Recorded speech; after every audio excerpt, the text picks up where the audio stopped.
We hope you had a great week. This is Alex and Michael back with the Liveplex Metaphor podcast.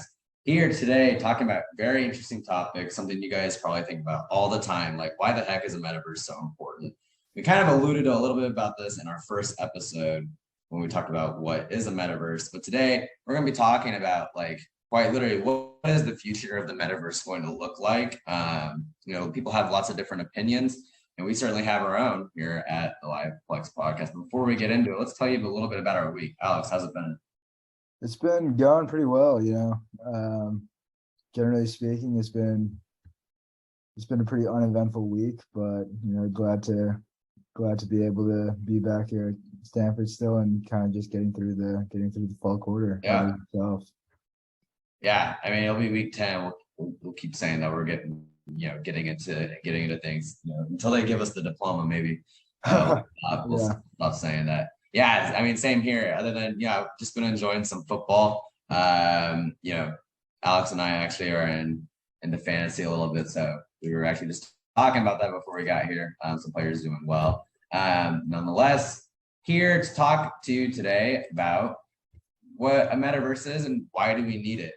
So, from my own perspective, and certainly what we've been seeing kind of develop at Liveplex. For those of you who don't know, Liveplex is actually a part of the Metaverse Standards Forum. It's this giant forum that was first created by companies like Facebook, or now Meta, and Epic Games, as well as some other big tech companies to, lay down some groundwork for initial standards on, what a metaverse will be and, why that's important for us. And so the big thing, like people in the metaverse right now are trying to develop, is interoperability. So having this big world in which your profile on one is transferable to another, et cetera. Because in real life, if you go from, Missouri to New York, you're the same person, you own all the same things. And that's what we're trying to do in the digital world.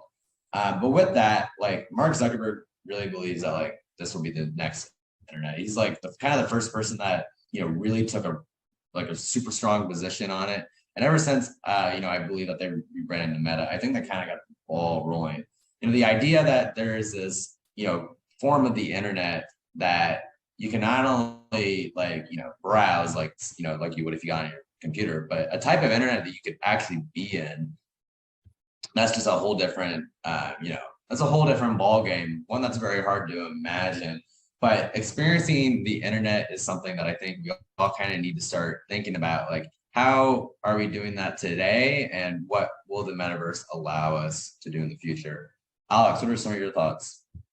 Yeah, definitely. I think kind of like what you spoke about a little earlier, the fact that, it's like a very immersive experience is something that's definitely, unique and kind of pretty new in terms of enticing people. But I also think that, along with it being so immersive, the kind of use of, decentralized tech, blockchain tech, really allows users to kind of have more of a say in what happens within the metaverses in terms of their data, and also kind of their digital experiences as well. And so I think that is also a huge sort of part of why the metaverse is such an interesting kind of prospect. Yeah, and with tech and even how we live today, information's kind of the name of the game, right? So, one example I really like to kind of think about is, imagine you were placing an order for a pair of shoes, and, most clothing brands or shoe brands will allow you to customize the shoe on the website, or, even make a custom-made shoe tailored to you and, the colors you like. And you can see it on a it's 3D, but it's more of just like a image that you can rotate 360 degrees, see what the shoe is like. But imagine if you could actually have some sort of avatar, imagine you could plug into a headset and go to a virtual wardrobe and try on a bunch of different outfits and see how they actually match with those shoes, right? May sound not the most meaningful, but take that same example but replace the shoes with a car. So instead of going to the dealer and just driving around the block a little bit, imagine taking that car on a road trip across the US, You get a good idea for what the interior is like. You get a good idea for how it handles. One thing that I've been thinking about a lot is like these car simulation games are like things that are like on the up and up right now, and they're super, super realistic to like the physics of car handling today. So it's like, imagine if you could experience, a Porsche 911 from your bedroom, right? And, hopefully if I were to have enough money, I can make the impulse decision to buy it after seeing the test drive on Route 66 inside the metaverse.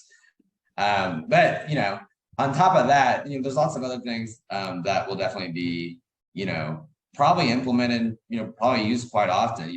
Ever since COVID happened, we've been experiencing a lot of our lives online already, where, we meet in Zoom. In fact, that's where Alex and I are communicating with each other right now. Imagine this podcast told not in these, rectangular Zoom windows, but in a full immersive, podcast studio where we could actually host audience members to sit and watch us talk. Alex, like what are some of your thoughts, kind of along that aspect? Yeah, definitely. Like kind of communication is definitely one, major aspect that is definitely going to be transformed by this, by like the implementation of a metaverse. But I also think, just generally speaking, there's just a ton of, honestly, it's almost like an infinite amount of use cases that can kind of be applied with the metaverse.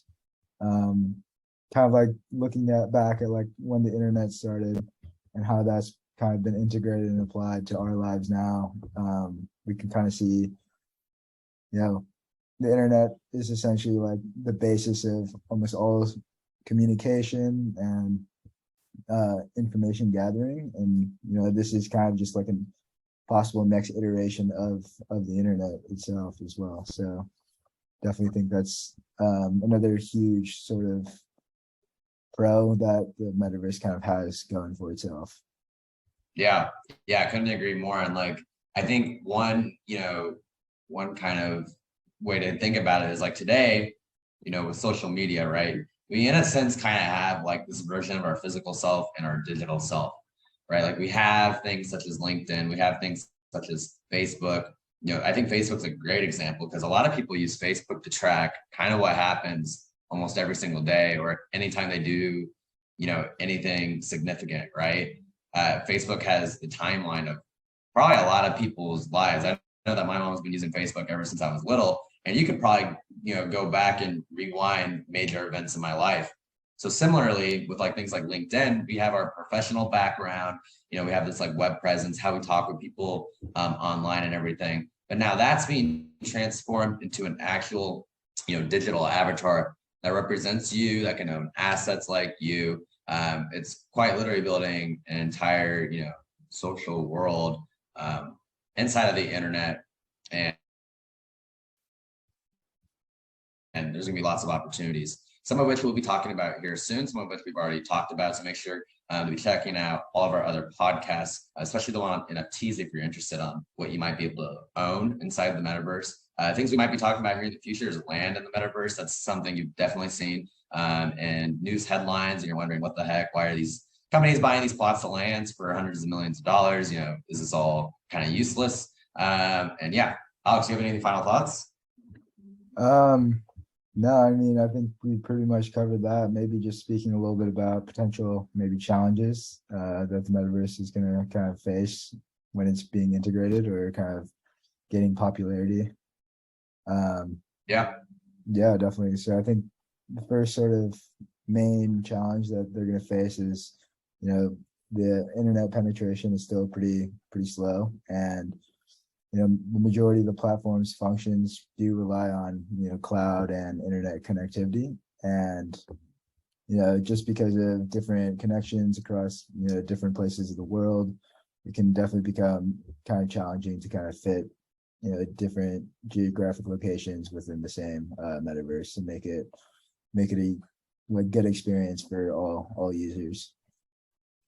Yeah, I couldn't agree more. And like things such as like remote work, interaction, and everything has just kind of started to mature. We've seen like a lot of companies, a lot of institutions, and things alike have taken to Zoom.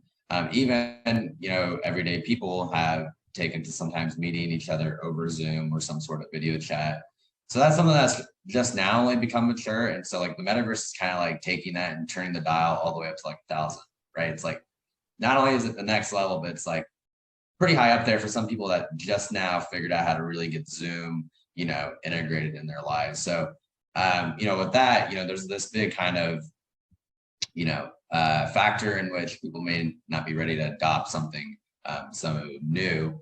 But that's what companies like Liveplex are trying to tackle. If you're interested in anything that we're currently doing, please visit liveplex.io. We have lots of resources you can check out there. Check out our LinkedIn too. We do a lot of content writing. So anything that you're interested in learning, and there we got plenty of digestible stuff. But for now, that's all for this episode.